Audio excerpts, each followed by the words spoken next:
Hello everyone, welcome back to the channel. So in today's video we are going to start section D of drug abuse, and this video is beneficial for you if you want to do only one question from section D for your BCom exams. So हम इस video में करने जा रहे हैं NDPS act 1985 के बारे में and strict enforcement of the laws के बारे में। जो इस लॉ की स्ट्रिक्ट इन्फोर्समेंट्स है उसको भी पढ़ेंगे। इंट्रोडक्शन देखते हैं NDPS एक्ट की।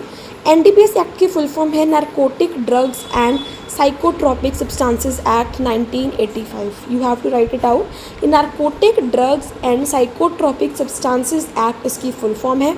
It was passed by government of India to control drug abuse, illegal possession of drugs, drug trafficking, production and sale of narcotic substances. ये एक्ट इसीलिए गवर्नमेंट ने पास करा था ताकि वो ड्रग अब्यूज़ को कंट्रोल कर सके, जो लोगों के पास इलीगल पोजेशन है ड्रग्स की उसको कंट्रोल कर सके, ड्रग ट्रैफिकिंग के ऊपर एक को कंट्रोल रख सके और प्रोडक्शन ऑफ नारकोटिक सब्सटेंसेस के ऊपर भी कंट्रोल रख सके। The act came into force on 14 नवंबर 1985। ये एक्ट 1985 में फोर्स में आया था। अब narcotic drugs and psychotropic substances का क्या मतलब है? नारकोटिक ड्रग्स वो सब्सटेंसेस होती हैं जो स्लीप प्रोड्यूस करती हैं, पेन को रिलीफ देती हैं और अनकॉन्शियसनेस को प्रोड्यूस करती हैं। मीन्स या तो आपको सोने में राहत देती हैं या फिर आपकी जो पेन है उसको ख़त्म करती हैं या फिर आपको होश खोने में मदद करती हैं। और ये सारी चीज़ें ना एडिक्शन भी कॉज करती है। जैसे एग्जांपल है ओपियम, हीरोइन, मॉर्फिन, कोकेन। अब बात करते हैं साइकोट्रॉपिक सब्सटेंसेस क्या होते हैं। These affect the mind, emotion and behaviour. वो सब्सटेंसेस जो हमारे दिमाग को, हमारी फीलिंग्स को और हमारे व्यवहार को अफेक्ट करती हैं वो साइकोट्रॉपिक सब्सटेंसेस होती है, जैसे कि LSD, amphetamines, sleeping pills, tranquilizers. Now we will see reasons for formation of NDPS act 1985। NDPS act 1985 बनाने का क्या कारण था?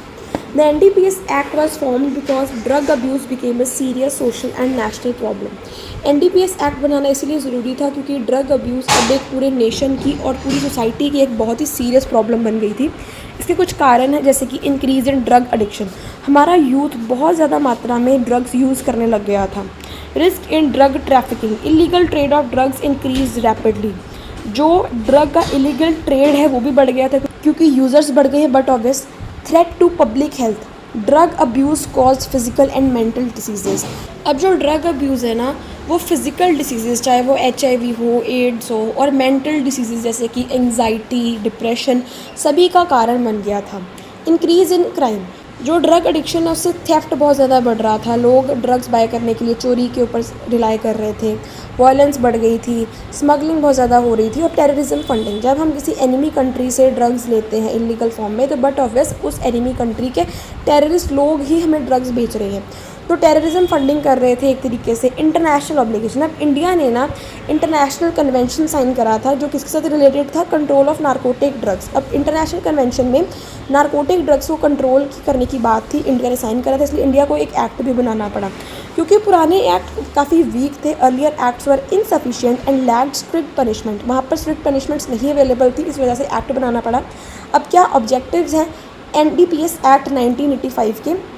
तो इसके ऑब्जेक्टिव्स हैं to control and regulate narcotic drugs. जो नारकोटिक ड्रग्स हैं उन्हें कंट्रोल करना ज़रूरी है। वो ड्रग्स जो स्लीप को प्रोड्यूस करते हैं या फिर पेन रिलीफ देते हैं या फिर अनकॉन्शियसनेस को क्रिएट करती हैं। टू प्रिवेंट ड्रग अब्यूज़, जो ड्रग अब्यूज़ हो रहा है उस चीज़ को बचाने के लिए, हमारे यूथ को बचाने के लिए इस एक्ट का बनना ज़रूरी था।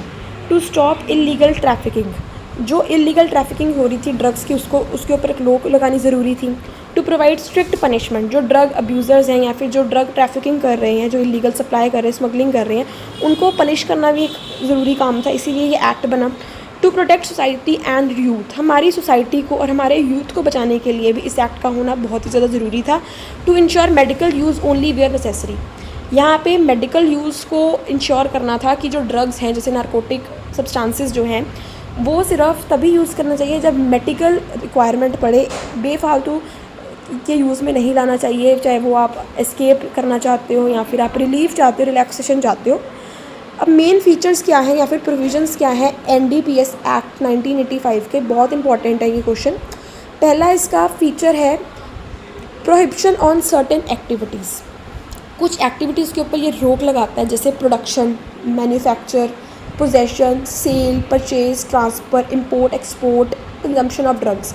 या ड्रग्स को कंज्यूम नहीं कर सकते, एक्सपोर्ट इंपोर्ट नहीं कर सकते, ट्रांसपोर्ट नहीं करवा सकते, खरीद नहीं सकते, बेच नहीं सकते, अपने पास नहीं रख सकते, बना नहीं सकते विदाउट लीगल परमिशन, जब तक आपको लीगल परमिशन नहीं मिल जाती गवर्नमेंट से। नेक्स्ट फीचर आता है strict punishments. Heavy imprisonment and fines are provided for offenders. जो इस एक्ट को तोड़ते हैं, जो ऑफेंड करते हैं, उनको जेल हो सकती है, हैवी इम्प्रिजनमेंट हो सकती है एंड फाइन्स पेनल्टीज देनी पड़ेंगी। Punishment depends on quantity. तो पनिशमेंट क्वांटिटी के अकॉर्डिंग वेरी करती है। अगर स्मॉल क्वांटिटी पे पनिशमेंट छोटी होगी, अगर quantity greater than small means छोटी से बड़ी लेकिन कमर्शियल से कम, तो उसके अकॉर्डिंग आपकी पनिशमेंट होगी। और अगर कमर्शियल क्वांटिटी की है तो आपको ज़्यादा पनिशमेंट मिलेगी।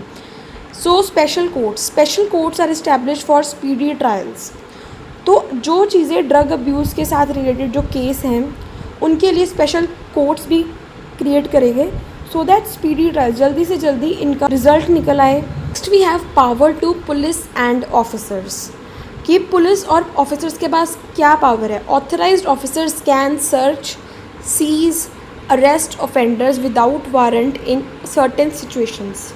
वो सर्च कर सकते हैं, सीज़ करवा सकते हैं उनके प्रोडक्ट्स को यानी ड्रग्स को, अरेस्ट करवा सकते हैं ऑफेंडर्स को कुछ केसेस में, कुछ सिचुएशंस में बिना किसी वारंट भेजे।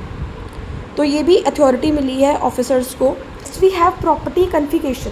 Property earn from drug trafficking can be seized by government. जो पैसा आपने ड्रग ट्रैफिकिंग करके जो काला धन आपने कमाया है वो गवर्नमेंट सरकार सीज कर सकती है। Death penalty provision. In repeated serious offences, death penalty could earlier be awarded in some cases. अगर आप रिपीटेडली वही ऑफेंस कर रहे हो, आप ड्रग ट्रैफिकिंग ही कर रहे हो, तो आपको फांसी भी हो सकती है। Rehabilitation and treatment. Addicts volunteering for treatment may receive immunity. अगला है rehabilitation and treatment. Addicts volunteering for treatment. जो ड्रग अडिक्ट्स खुद ट्रीटमेंट करवाना चाहते हैं उन्हें कुछ इम्यूनिटी, जिसका मतलब है रिलीफ मिलेगा पनिशमेंट से कुछ सिचुएशंस के अंदर। From prosecution. Control over cultivation. Illegal cultivation of opium, Poppy, cannabis plant, Coca plant is prohibited. ये सभी चीज़ें मना है कि आप ये इलीगली नहीं ग्रो कर सकते जब तक आपको गवर्नमेंट अप्रूवल नहीं देती। Punishment under NDPS act 1985। अब ये भी एक इम्पॉर्टेंट क्वेश्चन है कि NDPS एक्ट में क्या पनिशमेंट्स मिलती हैं। Punishment depends upon type of drug. किस टाइप का ड्रग है, कितनी क्वांटिटी का है, जो आपने गलती करी, जो ऑफेंस करा उसकी क्या नेचर है। So punishment for consumption of drugs. पहले हम पढ़ेंगे कि ड्रग्स की कंजम्पशन से आपको कैसे पनिशमेंट मिलेगी। अगर जो छोटी क्वांटिटी है तो आपको 1 साल तक की जेल होगी या फिर फ़ाइन लगेगा या फिर दोनों होगा। पैसे भी लिए जाएंगे और आपको 1 साल की जेल भी होगी।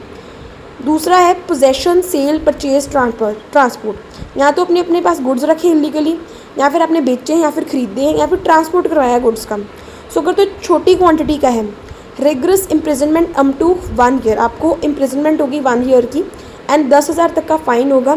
More than small but less than commercial. अगर नॉर्मल क्वांटिटी का है तो 10 साल तक की जेल होगी और 1 लाख तक का फ़ाइन पड़ेगा।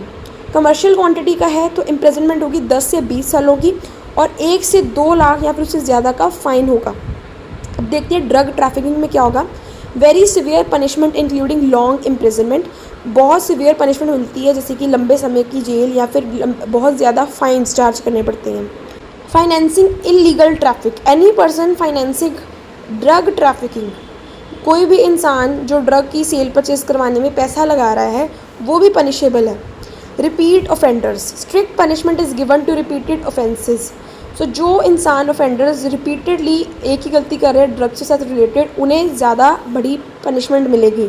Contents of NDPS act. अब पनिशमेंट्स को पढ़ने के बाद हम देखते हैं कि NDPS एक्ट 1985 का क्या कंटेंट है। The act contains provisions related to definition of drug and substances. Drugs का क्या मतलब है, सब्सटेंसेस का क्या मतलब है। Control over cultivation. कल्टीवेशन के ऊपर कैसे कंट्रोल किया जा सकता है। Regulations of manufacture and sale. Sale and manufacture के ऊपर कैसे रेगुलेट किया जा सकता है, कैसे ये एक्ट रेगुलेट करता है उनके ऊपर। Search and seizure power. Seize करने की या फिर सर्च करने की क्या पावर है जो हम ऑफिसर्स को देते हैं, अरेस्ट प्रोसीजर क्या होगा, पनिशमेंट्स कैसे दी जाएंगी, बेल रिस्ट्रिक्शंस कैसे हैं कि अगर किसी को बेल देनी है तो बेल के ऊपर अगर हमने रोक लगानी है, रिस्ट्रिक्शन लगानी है, तो वो भी इस एक्ट में आपको दिखेंगे। कुछ स्पेशल कोर्ट्स क्रिएट करते हैं ताकि जल्दी से जल्दी फैसला हो सके। रिहेबिलिटेशन प्रोविजंस होती है जिससे हम ऑफेंडर्स को या फिर ड्रग एडिक्टिव्स को पनिशमेंट थोड़ी कम देते हैं।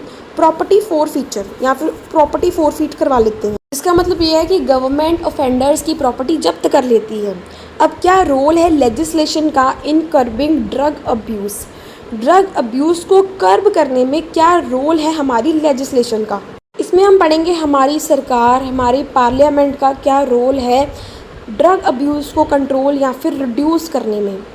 Law plays an important role in controlling drug abuse. ये जो लॉ है ना हमारा NDPS एक्ट 1985, ये बहुत ही इंपॉर्टेंट रोल प्ले करता है ड्रग अब्यूज़ को कंट्रोल करने में। अब लेजिस्लेशन का कंट्रोल देखते हैं। Creates fear of punishment. Offenders में ना पनिशमेंट का डर आ जाता है। Strict penalties discourage people from drug crimes. जो स्ट्रिक्ट पेनल्टीज़ है ना उससे जो ड्रग क्राइम्स करने के लोग जिन्होंने ड्रग क्राइम करना होता है, मीन्स चाहे वो ट्रैफिकिंग हो, चाहे वो सप्लाई हो, चाहे वो कंज्यूम हो, वो डरते हैं। लेकिन रियलिटी ऐसी नहीं है।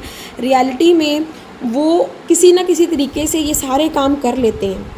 Controls drug supply. Production and trafficking are reduce. Production and trafficking reduce की है हमारे लेजिस्लेशन ने। Protects youth. Law prevents easy availability of drugs. जो ड्रग्स की ईजी अवेलेबिलिटी है ना, लॉ हमारा इस चीज़ को रोकता है। Prevent law and order. Drug related crimes are decreased. जो ड्रग के साथ रिलेटेड क्राइम्स हैं वो कम हो गए हैं। Support rehabilitation. Government can establish de addiction centre. जो हमारी सरकार है वो डी एडिक्शन सेंटर्स बना सकती है। Promote awareness. साथ में ही अवेयरनेस प्रमोट करती है। स्टैट्यूटरी वार्निंग्स, लीगल वार्निंग्स देती है, रेगुलेशंस देती है जिससे लोग एजुकेट हो सकते हैं। अब क्या स्ट्रिक्ट इन्फोर्समेंट है हमारे लॉ की in controlling drug abuse. This is one of the important role. इसमें पढ़ेंगे कि जो हमारा ये लॉ है ड्रग अब्यूज़ को कंट्रोल तो कर रहा है, लेकिन इसकी स्ट्रिक्ट इन्फोर्समेंट क्या है। स्ट्रिक्ट इन्फोर्समेंट का मतलब होता है प्रॉपर इम्प्लीमेंटेशन ऑफ लॉज, कि लॉ को आप लागू कर रहे हो स्ट्रिक्टली, प्रॉपरली, विदाउट करप्शन और नेग्लिजेंस। ना ही आप किसी चीज़ को नज़रअंदाज कर रहे हो, ना ही आप भ्रष्टाचार के साथ कोई काम कर रहे हो। क्या ये लॉ स्ट्रिक्टली इन्फोर्स है, प्रॉपरली इन्फोर्स है, अप्लाई हो रहा है। How strict enforcement help. जब हम स्ट्रिक्ट इन्फोर्समेंट करते हैं हमारे NDPS एक्ट की, तो इससे ड्रग स्मगलिंग रिड्यूस होती है। Strong border checking stops illegal entry of drugs. Border पे जो चेकिंग है वो बहुत स्ट्रॉन्ग वे से की जाती है जिससे इलीगल एंट्री रोकी जाती है ड्रग्स की। Control drug mafia. हर चीज़ का माफिया होता है, एसोसिएशन होती है जो उस चीज़ की स्मगलिंग करते हैं। अब drug traffickers fear strict actions. जो ड्रग ट्रैफिकर्स हैं, जो ड्रग माफिया है, वो स्ट्रिक्ट एक्शन से डरता है। Decrease availability. जो ड्रग्स हैं अब वो कंजम्पशन करने के लिए लेस अवेलेबल है। Less availability leads to reduced consumption. इससे कंजम्पशन भी कम हो रही है। Protect society. Youth and families remain safer. जो हमारा यूथ है, जो परिवार है, वो हमेशा सेफ रहते हैं इस एक्ट की इन्फोर्सेबिलिटी से। Reduces crime rate. Drug related violence and theft has decreased. Again I will say real life में ये सारी चीज़ें अप्लीकेबल नहीं हैं। अभी भी क्राइम चलते आ रहे, अभी भी वायलेंस हो रही है ड्रग्स के लिए, लेकिन फिर भी वी हैव टू राइट कि इस एक्ट की वजह से जो ड्रग रिलेटेड वायलेंस है, जो थेफ्ट है, वो कम हुए हैं। अब क्या लिमिटेशंस हैं। Only strict laws are not enough. सिर्फ स्ट्रिक्ट लॉज ज़रूरी नहीं है, क्योंकि poverty, unemployment, peer pressure, lack of awareness, गरीबी, जिनके पास काम नहीं होता, जो लोग पीयर प्रेशर में आ जाते हैं, जिनको अवेयरनेस नहीं है ड्रग्स के हार्मफुल इफेक्ट्स के बारे में, वो भी ड्रग अब्यूज़ करते हैं। तो इस वजह से प्रिवेंशन, साथ में एजुकेशन, रिहेबिलिटेशन और लॉ की इन्फोर्सेबिलिटी ज़रूरी है। You have to write this whole equation in your exam कि एक तो प्रिवेंशन रखनी, बचाव रखना, एक अवेयरनेस, एजुकेशन रखनी, रिहेबिलिटेशन। अगर तो आप फंस गए हो तो आपको डी एडिक्शन सेंटर्स में जाना है। लॉ प्रॉपर इन्फोर्स होना चाहिए। ये चारों चीज़ें मिलके ही काम करती हैं इस लॉ को प्रॉपरली अप्लाई करने में। अब क्या स्टैट्यूटरी वार्निंग है, मीन्स क्या लीगल वार्निंग्स हैं। Statutory warnings are legally required warning messages printed on product और शोन इन एडवर्टाइजमेंट। तो आपने देखा होगा टोबैको के प्रोडक्ट कवर होता है, उसके ऊपर बहुत उन्होंने इमेज प्लेस की होती है जिसमें उन्होंने लिखा होता है इट लीड्स टू कैंसर। तो यही है कि स्टैट्यूटरी वार्निंग्स इतनी ज़रूरी हैं, जिसका मतलब ये है कि आपको वार्निंग मैसेज प्रिंट करवाने हैं प्रोडक्ट के ऊपर या फिर एडवर्टाइजमेंट के ऊपर। एग्जाम्पल है drug abuse is injurious to health, say no to drugs. ये चीज़ें आपको लिखनी है अगर आप ड्रग्स सेल कर रहे हो, जैसे टोबैको जैसी चीज़ें जो कंपनी सेल कर रही है। Importance of स्टेटरी warning. अब स्टेटरी वार्निंग से क्या होता है, अवेयरनेस क्रिएट होती है, लोगों को हार्मफुल इफेक्ट्स के बारे में पता चलता है। जब लोग वो फोटो देखेंगे उन्हें पता चलेगा कि हमें भी ऐसी बीमारी हो सकती है अगर हम टोबैको को कंज्यूम करते रहेंगे। प्रिवेंट एक्सपेरिमेंटेशन, यूथ अवॉइड करेगा ड्रग्स को क्योंकि उन्हें ऑलरेडी हार्मफुल इफेक्ट्स के बारे में पता है। प्रमोट हेल्दी लाइफस्टाइल, इससे सेफ बिहेवियर हम इनकरेज करेंगे जिससे लाइफस्टाइल हेल्दी रहेगी। सपोर्ट गवर्नमेंट कैंपेन्स, जो गवर्नमेंट की एंटी ड्रग प्रोग्राम्स हैं उनको स्ट्रेंथन किया जाएगा इस वार्निंग के थ्रू। हम स्कूल्स कॉलेजेस में ये सारी पिक्चर्स फोटोज़ दिखा के, ये जो प्रिंटेड फॉर्म में हमने सारी राइटिंग्स दी हुई हैं, इसको बच्चों को बताकर क्या कर सकती हैं, गवर्नमेंट कैंपेन्स को सपोर्ट कर सकती हैं। Prevention program by ONDCP। अब क्या प्रिवेंशन प्रोग्राम्स हैं ONDCP के।